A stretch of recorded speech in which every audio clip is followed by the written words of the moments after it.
नमस्कार, स्वागत है आपका एक बार फिर से भारत समाचार के हमारे इस खास कार्यक्रम में, जो हमेशा की तरह आधारित होता है कानाफूसी, गपशप और चर्चाओं पर। इस बार कई सारी रोचक खबरें हैं, तो चलिए शुरू करते हैं पावर सेंटर।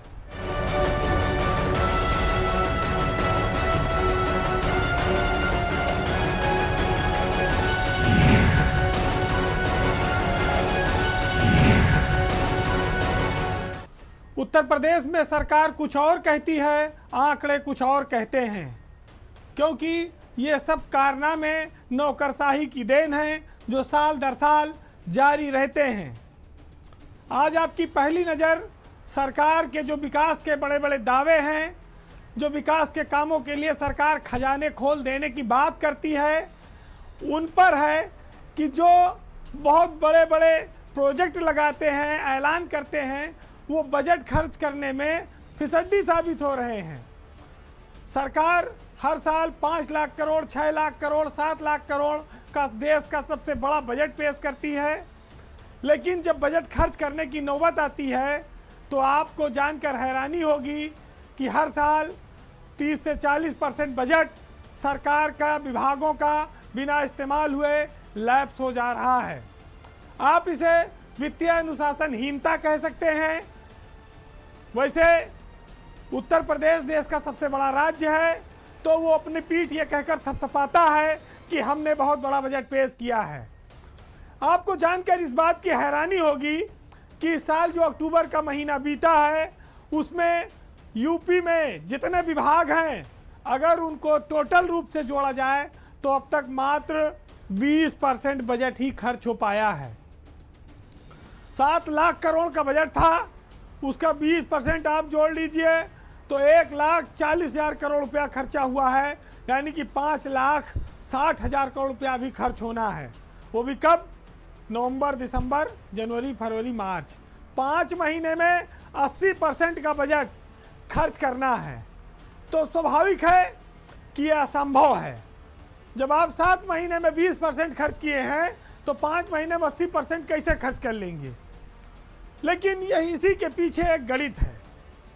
अब इस 5 महीने में सरकार का पैसा पानी की तरह बहाया जाएगा और अनाप शनाप प्रोजेक्ट स्वीकृत किए जाएंगे, वित्तीय स्वीकृतियां होंगी और अंधाधुंध पैसा खर्च होगा। ये जो 4-5 महीना बचा हुआ है, इसी में सबकी जेबें गर्म होंगी, ठेकेदार भी मालामाल होंगे, अफसर भी होंगे और कुछ मंत्री भी हो जाएंगे। प्रदेश के सबसे बड़े विभाग सिंचाई विभाग और पीडब्ल्यूडी विभाग में मात्र 24% बजट खर्चा हुआ है, यानी कि अजय चौहान और अनिल गर्ग जिन 2 विभागों के मुखिया हैं, जो प्रदेश में सड़कें बनाते हैं और पानी देते हैं, यहाँ मात्र 24% बजट अभी तक खर्चा हुआ है। आवास विभाग में तो मात्र 14% और कृषि विभाग में 38% बजट खर्चा हुआ है। सबसे ज़्यादा बजट नमामि गंगे और उससे भी ज़्यादा ऊर्जा विभाग, जो अरविंद शर्मा जिसके मंत्री हैं, 50% ऊर्जा विभाग ने सर्वाधिक, सबसे नंबर 1 का विभाग है जिसने बजट खर्च किया है। लेकिन आप इस बात को भी नोट कर लीजिए कि ये जो बजट खर्च हुआ है, इसमें से एक बहुत बड़ा पार्ट कर्मचारियों और अधिकारियों के वेतन भत्ते का है, विकास के काम का नहीं है। तो अगर आप विकास के काम पे बजट खर्च देखेंगे तो वो तो 8-10% पहुंचा होगा। पीडब्ल्यूडी विभाग में पिछले साल 9,000 करोड़ रुपया सरेंडर करना पड़ा था और बहुत बड़े जांच भी हुई थी, लेकिन उससे कोई सबक नहीं लिया गया। आज फिर पीडब्ल्यूडी विभाग 30,000 करोड़ के लगभग का बजट है और उस बजट में अगर वो 24% खर्च किया है तो आप सोच लीजिए कि 7-8 हज़ार करोड़ रुपया ही खर्चा हुआ है।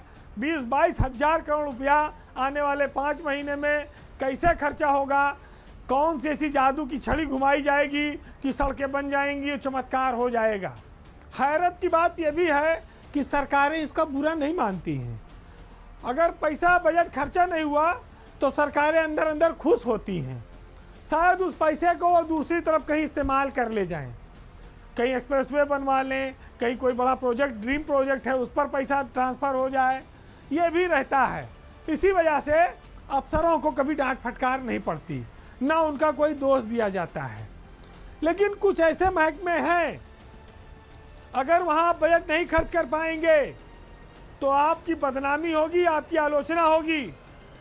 और उसमें स्वास्थ्य है, कृषि है, सड़क है, बिजली है, पानी है, ये जीवन के लिए अनिवार्य है आम आदमी के लिए।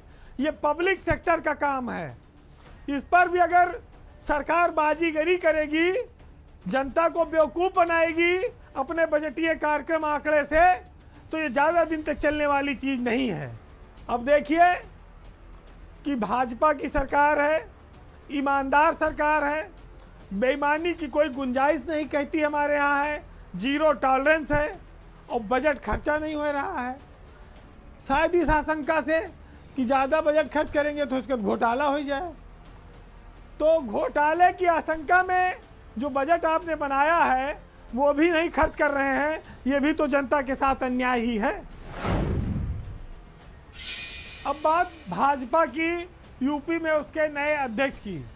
जैसे ही राष्ट्रीय अध्यक्ष चुना जाएगा उसके ठीक बाद यूपी में बीजेपी को नया अध्यक्ष भी मिलना है। इसको लेकर अभी से लामबंदी तेज हो गई है। भूपेंद्र चौधरी संगठनात्मक चुनाव होने के बाद तब तक इस पद पर बने रहेंगे जब तक नए अध्यक्ष का चुनाव नहीं हो जाता है। वैसे ये माना जा सकता है कि भूपेंद्र चौधरी का जो कार्यकाल है वो अधिकतम बहुत खींचेगा तो फरवरी तक खींचेगा। उम्मीद ये की जा रही है कि जो आज नाम हम आपके सामने रख रहे हैं, इन्हीं में से कोई बीजेपी का नया अध्यक्ष बन सकता है। वैसे जो चेहरे उत्तर प्रदेश में चिरपरिचित हैं उसमें एक नाम नया आया है। गोविंदा की एक पिक्चर आई थी कि सरकारी लियो खटिया जाड़ा लगे, उसमें उनका नाम राजा बाबू था। राजा बाबू के नाम से बीजेपी में एक नेता काफ़ी प्रसिद्ध हैं और वो राजा बाबू भी इन दिनों भाजपा के नए अध्यक्ष बनने की दौड़ में शामिल हैं। और सबसे अच्छी बात यह है कि राजा बाबू भी उस इलाके से आते हैं जहां वाकई में राजा लोग रहते थे। गोविंद नारायण शुक्ला भाजपा के एमएलसी हैं, महामंत्री हैं और उनका उपनाम राजा बाबू है। और गोविंद नारायण शुक्ला बीजेपी के महामंत्री होने के साथ साथ पहले एक फाइनेंस कंपनी के भी मालिक रहे हैं जिसका नाम है त्रिकोण फाइनेंस कंपनी। तो वो व्यवसाय में तो त्रिकोण भिड़ाकर सियासत के ऊंचे पायदान तक पहुंच चुके हैं। अब प्रदेश अध्यक्षी वाले त्रिकोण में वो कितना फिट होंगे ये फरवरी में पता चलेगा। इसके साथ ही आपको याद होगा कि बस्ती से सांसद रहे हरीश द्विवेदी, जो इन दिनों भाजपा के राष्ट्रीय सचिव हैं और आसाम राज्य के प्रभारी हैं, वो भी उत्तर प्रदेश में गोविंद नारायण शुक्ला के साथ भाजपा अध्यक्ष बनने की लाइन में हैं। हरीश द्विवेदी संगठन के इस समय काफ़ी भरोसेमंद नेताओं में माने जा रहे हैं। उनका नाम तेजी से बीजेपी अध्यक्ष के लिए चल रहा है। विजय बहादुर पाठक भी इस रेस में हैं। वो भाजपा के एमएलसी हैं, महामंत्री रह चुके हैं, प्रदेश के उपाध्यक्ष हैं और लोकप्रिय नेता हैं। पहले प्रवक्ता भी रहे बहुत लंबे समय तक जब भाजपा विपक्ष में हुआ करती थी। तो कहा जाए जब भाजपा में गिनती के लोग बचे थे लाठी खाने वालों में, तब वहाँ पर विजय बहादुर पाठक भी टीवी पे बैठ के भाजपा का पक्ष बड़ी मजबूती से रखते थे। इस सब के अलावा, इन सवर्ण नामों के अलावा अब कुछ नाम ऐसे जो अदर कास्ट से आते हैं, जिसमें केंद्रीय मंत्री बीएल वर्मा बहुत महत्वपूर्ण नाम है। वो जो है पहले उत्तर प्रदेश में यूपी सिडको के चेयरमैन रह चुके हैं, वो भी यूपी बीजेपी के प्रदेश अध्यक्ष बनाए जा सकते हैं। बीएल वर्मा सरल और सौम्य नेताओं में माने जाते हैं। वो दूसरी बार केंद्रीय मंत्री बने हैं, मोदी और अमित शाह के भरोसेमंद हैं, सरल हैं, बेदाग छवि है। एक और नाम आपको बताऊंगा बाबूराम निषाद का, जो राज्यसभा के मेंबर हैं, ओबीसी वर्ग से आते हैं और उनका नाम पहले भी प्रदेश अध्यक्ष के लिए कई बार चला और कट गया। आपको याद होगा कि जब कानपुर में जब अवस्थी जी को टिकट मिला लोकसभा का, ट्रेन से उतरे तो लोग बाबूराम निषाद को माला पहनाने लगे थे, सोचे कि यही रमेश अवस्थी हैं। वो वीडियो आपको याद होगी। तब उन्होंने कहा नहीं भैया मैं प्रत्याशी नहीं हूँ, रमेश अवस्थी प्रत्याशी हैं, भाई ट्रेन के डिब्बा में अंदर बैठे हैं। तो वो बाबूराम निषाद जो साहब गोई से अपनी मजबूरी जताने वाले और भाजपा में चुपचाप किनारे रहकर काम करने वाले नेता हैं, अगर वो बीजेपी के प्रदेश अध्यक्ष बनते हैं तो वो भी बीजेपी के समीकरण में फिट बैठेंगे और एक वो कारगर अध्यक्ष साबित होंगे। ये जो पांचों नाम आपको मैंने बताए, इन्हीं में से कोई ऐसा होगा जो भूपेंद्र चौधरी का उत्तराधिकारी बन सकता है। फिलहाल राजा बाबू चूंकि बीजेपी में ही बैठते हैं, कार्यालय का काम भी देखते हैं, तो गोविंद नारायण शुक्ला एक छुपे रुस्तम के तौर पर उभरे हैं बीजेपी की प्रदेश अध्यक्ष की रेस में। अब ये अंतिम मोहर तो केंद्रीय नेतृत्व ही लगाएगा, जिसमें मोदी और अमित शाह जो दो शीर्ष नेता हैं, उनकी स्वीकृति के बाद ही किसी की किस्मत खुलेगी। अब एक पुलिस महकमे की खबर, आईपीएस अफसरों की खबर, जिस खबर को लेकर काफ़ी हलचल मची कि उत्तर प्रदेश में डीजीपी 2 साल के लिए अब तैनात होगा, अब तो राज्य सरकार खुद ही डीजीपी तैनात कर देगी। इस तरह की तमाम सारी कहानियां और किस्से चले, क्योंकि राज्य सरकार ने पिछले दिनों उत्तर प्रदेश में पुलिस महानिदेशक जो चयन की नियमावली है उसको नए सिरे से मंजूरी दी है। तब से इस कार्यकाल को लेकर काफ़ी भ्रम आया। वो अब नियमावली बाहर आ चुकी है और उसकी कई सारी सच्चाइयाँ साफ तौर पर सामने आ चुकी हैं। ये बात साफ है कि उत्तर प्रदेश की सरकार अब अपने हिसाब से डीजीपी का चयन कर सकती है, पूर्णकालिक डीजीपी बना सकती है, उसका कार्यकाल भी वो 2 साल रख सकती है, लेकिन किसी भी हालत में वो 60 साल से ऊपर नहीं जाएगा। यानी कि 60 साल आने पर उस अफसर को रिटायर होना पड़ेगा। तो ये जो भ्रम था कि अगर आपकी नौकरी 6 महीना बची है और आपको डीजीपी बनाया जाता है तो फिर आपको 1.5 साल और मिल जाएगा, आप 62 साल तक डीजीपी रह सकते हैं, ये भ्रम खत्म हो गया। जो भी डीजीपी बनेगा वो रहेगा 60 साल तक। सरकार उसको 2 साल का कार्यकाल दे सकती है, चाहे वो 57 साल पे चुन ले, चाहे 58 पे चुने, ये उसके ऊपर है। लेकिन 60 साल से ऊपर नहीं होगा, उसको 60 साल पे रिटायर होना पड़ेगा। स्टेट गवर्नमेंट किसी भी आईपीएस या आईएएस अफसर को, अखिल भारतीय सेवा के अफसर को कोई सेवा विस्तार नहीं दे सकती है। लेकिन एक महत्वपूर्ण सूचना आपको मैं दे दूं कि जो नियमावली है उसमें इस बात को लेकर बड़ी चर्चा है। सच्चाई क्या है वो सरकार जाने कि यूपी में जो पे लेवल है मैट्रिक्स का 16, पे लेवल 16, उसमें 14 अफसर डीजी रैंक में होते हैं।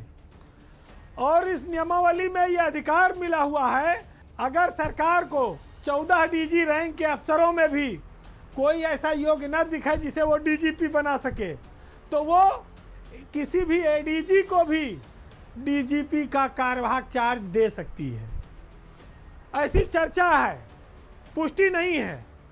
लेकिन अगर सरकार 14 में किसी को पात्र नहीं पाएगी और किसी एडीजी को डीजीपी के चार्ज दे देगी, तो फिर सोचिए क्या नज़ीर बनेगी, क्या माहौल बनेगा। वैसे इसके आगे जब बढ़ें तो प्रशांत कुमार मई में रिटायर हो रहे हैं, फिर उनके बाद कौन नया डीजी बनेगा उत्तर प्रदेश का, ये एक बड़ा सवाल आता है।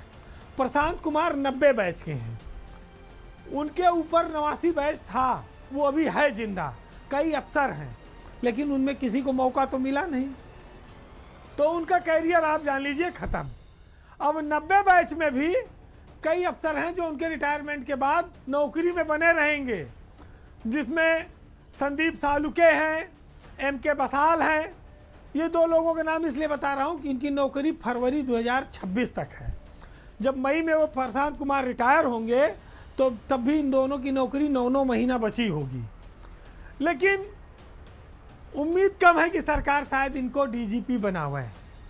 रेणुका मिश्रा की नौकरी तो 1.5 साल से ज़्यादा है, 2 साल से ज़्यादा, लेकिन चूंकि भर्ती बोर्ड से उनको जिस तरह से हटाया गया था, उनकी दोबारा वापसी हो और उनको शीर्ष पद दे दें, इस पर भी बड़ी शंका है। तो उनका भी पत्ता कटाई मानिए आप। तो 90 बैच में लगभग खाली हो जाएगा मामला पूरा। 3 महत्वपूर्ण अफसर हैं 91 बैच में, आलोक शर्मा, पीयूष आनंद और तीसरे नंबर पर हैं राजीव कृष्णा। तो 91 बैच के लिए ये रास्ता खुल जाएगा कि वो डीजीपी बन जाए, और उसमें आलोक शर्मा, पीयूष आनंद केंद्रीय प्रतिनियुक्ति पर हैं, कोई है ही नहीं है। तो फिर एक मुफीद नाम बचते हैं राजीव कृष्णा। 1991 बैच के आईपीएस अफसर हैं, उत्तर प्रदेश पुलिस भर्ती बोर्ड के इस समय वो चेयरमैन हैं, विजिलेंस के भी वो इस समय डायरेक्टर हैं और सरकार के भरोसेमंद हैं। सबसे महत्वपूर्ण बात यह है कि राजीव कृष्णा की जो नौकरी है वो 2029 तक बची हुई है। हम आज 24 में खड़े हैं और 24 और 5 29 होता है जून, 4.5 साल उनकी नौकरी भी है।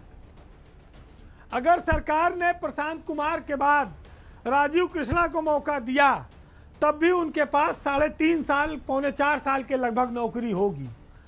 तो ये बहुत बड़ा मौका होगा और ये माना जा सकता है कि अगर किसी को उपकृत करने के लिए सरकार 2-4 महीने के लिए, मान लीजिए किसी को दिल्ली से बुला के या किसी को यहाँ से देना चाहे तो 4-6 महीना दे सकती है, लेकिन 2026 आएगा फरवरी के बाद, तो फिर राजीव कृष्णा के अलावा कोई विकल्प नहीं रहेगा, क्योंकि तब वो सीनियर मोस्ट की स्थिति में पहुंच जाएंगे।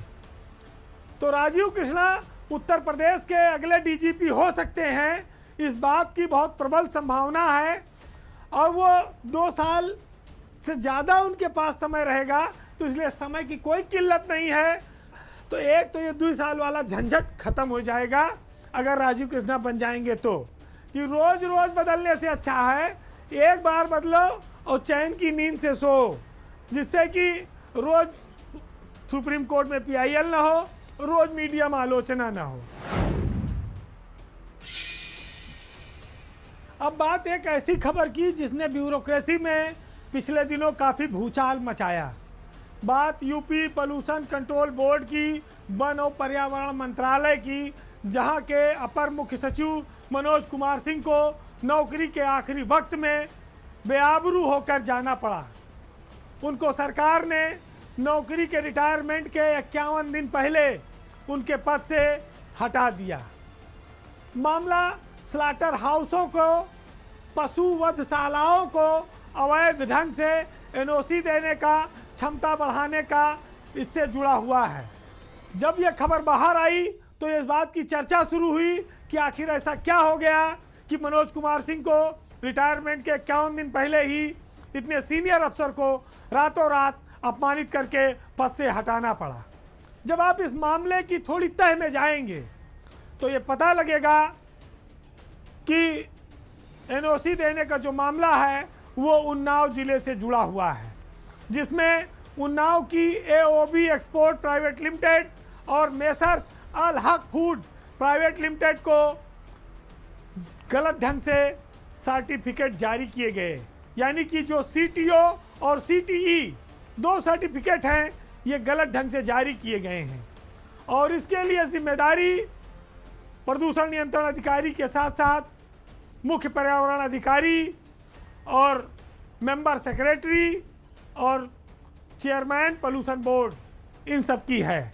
लेकिन मामला तब ये सामने आया जब RP Singh pollution control board के चेयरमैन बने और इसी बीच यूपी के चीफ सेक्रेटरी से एक शिकायत हुई।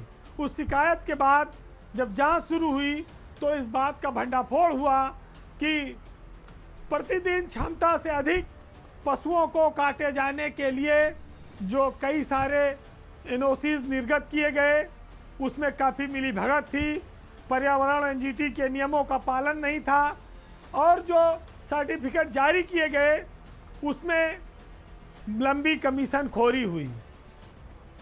आशीष तिवारी का नाम आप जानते होंगे, उनको भी सरकार ने हटा दिया है। मनोज सिंह तो हट गए, लेकिन संजीव सिंह का कुछ नहीं हुआ। पर्यावरण एनओसी जारी करने में जितेंद्र सिंह डिप्टी डायरेक्टर पर्यावरण को अभी तक बचाए हुए हैं।